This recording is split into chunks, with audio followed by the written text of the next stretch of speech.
All right, so today I'm going to try to be improving this dark, shadowy area.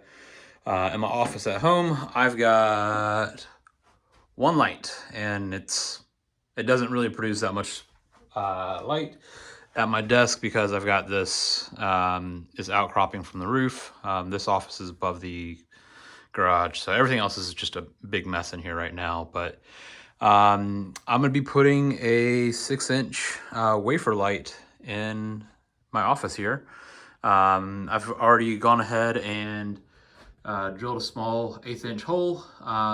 Just took a strand of wire, poked it through, making sure that I know where it is in the attic and I can get to it pretty easily. So I'm not gonna be tying into the electrical that's running basically from this wall to that light. That way that this wafer light will be connected to my wall switch. But yeah, that's what the project for the day is going to be. Making my office desk area not so dark.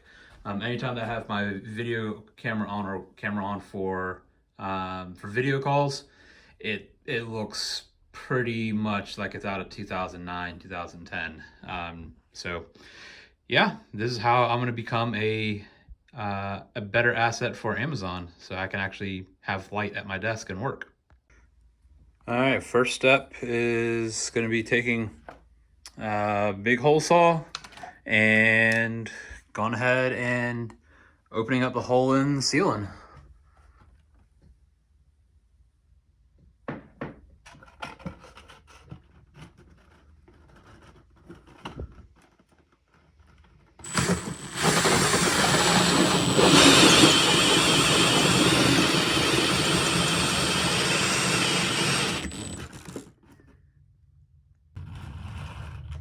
All right. I do love that the hole saws make such a clean cut. I've got some insulation I'm gonna have to move out of the way. Not that big of a deal. Those wafer lights are rated for being in insulation, so the controller that is somewhere around here on my mess. That's gonna be mounted up to joist. I've got one on screen top, so up this way. I'll mount it to. All right, so this is the wafer light. They are super thin, which is awesome. Even if your location that you want to put it is in line with a stud, this is actually the same thickness or just a tad bit under the ceiling drywall. I think it's like 5/8 of an inch. So yeah, these orange tabs will they'll get folded up. You'll poke them through the hole. And you'll connect that pigtail with that pigtail. Really not much to it. Go ahead and go up into the attic and... All right, so getting the light in, as I was mentioning, those tabs just fold inside, you go inside the hole, and as you let go, it sucks itself up. If you do need to remove it, basically just get your fingernail underneath the lip, and you're basically just gonna be pulling those against those springs to remove it. All right, so the 6-inch wafer light, as far as assembly for it, pretty straightforward. It comes with a conduit knockout, and this brand does come with some push connectors. Not the best connector. I personally prefer the Wago levers, the 221s. But for this purpose, I'll probably just use these and then put the Wagos on the junction box that I'm gonna have to add to my existing circuit. But yeah, anyways, find the spot that you want. I already broke this knockout loose, so I just need to continue bending it off.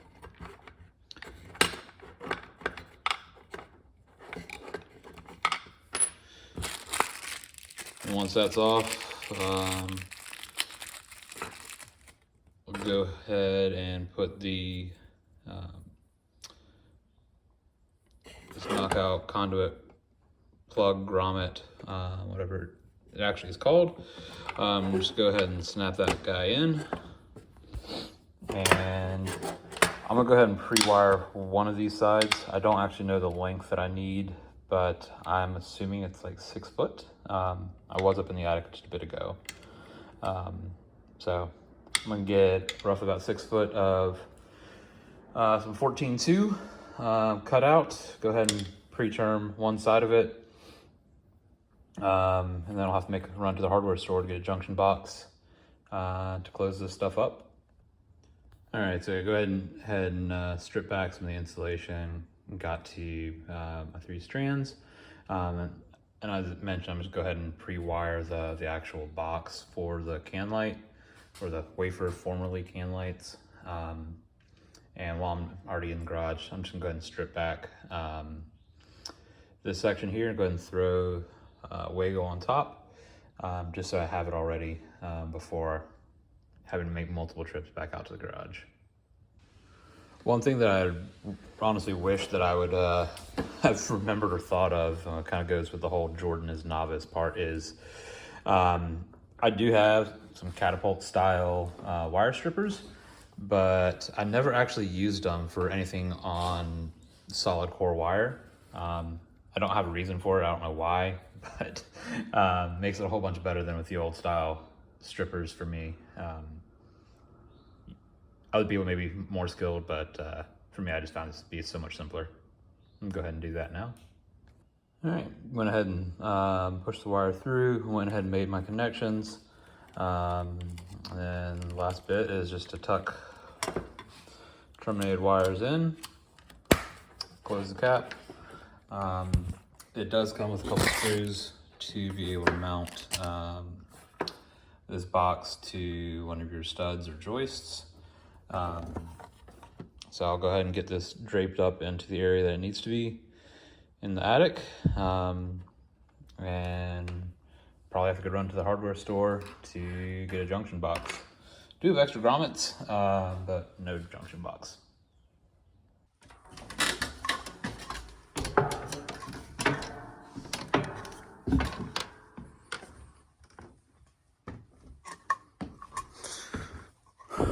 All right. That wire is sitting on top of the ductwork. That's what I just fed from below to the new light. All right. So as I was mentioning, coming up the stairs, this white Romex, that is the wire that I'm going to be connecting. This black wire is actually just HDMI that runs from my PC tower to my TV, which is pretty much right underneath here. And that's what I use for my sim rig, or just watching movies and TV and sports in my office. But yeah, so 95% sure this wire right here is what feeds my ceiling fan. Pretty sure of it. So I'll go ahead and cut into that, put a junction box, and then tie that line into here. I'll actually run the Romex underneath the ductwork, so I can actually attach it to the joists here. All right, so the way I'm going to double check that this is actually wire that I need, I do have just a voltage tester. I know that this panel, this small panel of ply, that covers the first part going into my office inside the door frame. I know it goes to that location because before that piece of ply was there, there was like maybe a piece of veneer or something. It was not thick enough for to hold anyone. I stood on it and I put my foot through the ceiling. So I know anything on this side is definitely going to be into my office. There is nothing else that runs up here. So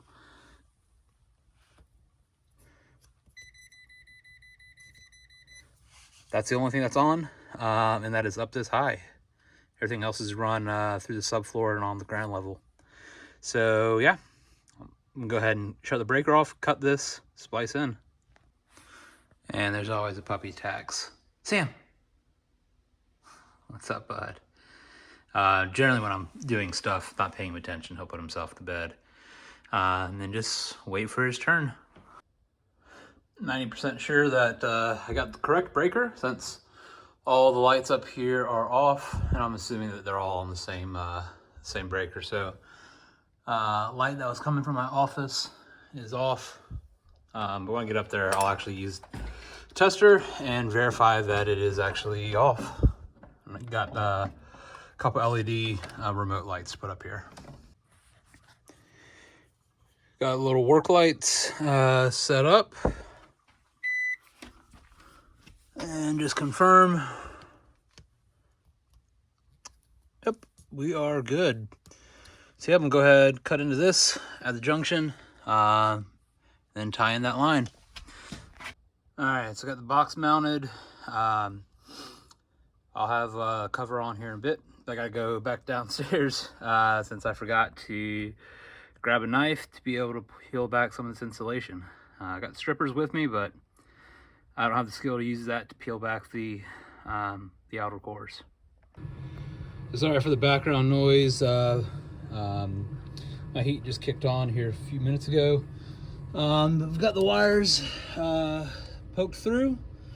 Go ahead and throw on my connectors, top plate on, and turn the power on. All right, we're buttoned up and time to head downstairs and check. All right, so here comes moment of truth. Breaker's back on. This light's back on, which is also the same style light. Just need to paint around where the old light was. And on and on. So yeah, works. Now I'm having a little bit of remorse and second guessing myself. Should have been further that way, since I'm gonna sit pretty much right here, so the light's a little bit behind my head. We'll have to play with it. All right, so just finished setting everything up in the app and in the Alexa device. So here's the difference. If I am sitting down here at my desk, typing, doing work, whatever else, Alexa, turn desk on. It's a massive, massive, massive improvement. I still think probably scooting it towards the desk would have been a little bit better of a help. But yeah, it works pretty dang well. Alexa, turn desk red.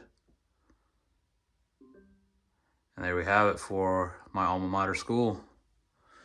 NC State, degree, first place. All right, so I wanted to sit at my desk and get this video edited and start seeing how this new light is, what shadows it's casting, what shadows it's not. So as you can see over my shoulder, I don't even have that old light on anymore. I've just have that off with the light over my desk. And for anything that I'm doing at my desk, doing work, even using the sim rig, it is plenty of light. I've actually got it turned down to like 80% brightness right now. And this is still better light at my desk than I had without it, even when it's turned down. So we'll see how it is during the daylight, during the workday tomorrow. But otherwise, I'm extremely happy with it. It's done everything that I wanted it to do. And yeah, I wish I would have done this sooner. I've had this light sitting in the garage from when I put these in our bar downstairs, and yeah, I should have put one up here sooner. Probably will buy some more and put a couple more in this room. Maybe one further down, and then towards the back side of my room and over by the shelves and window. If anyone is interested, I'll drop a link to the ones that I've bought into the description. But otherwise, thanks for watching. Thanks for listening. If you have any comments or feedback, please let me know.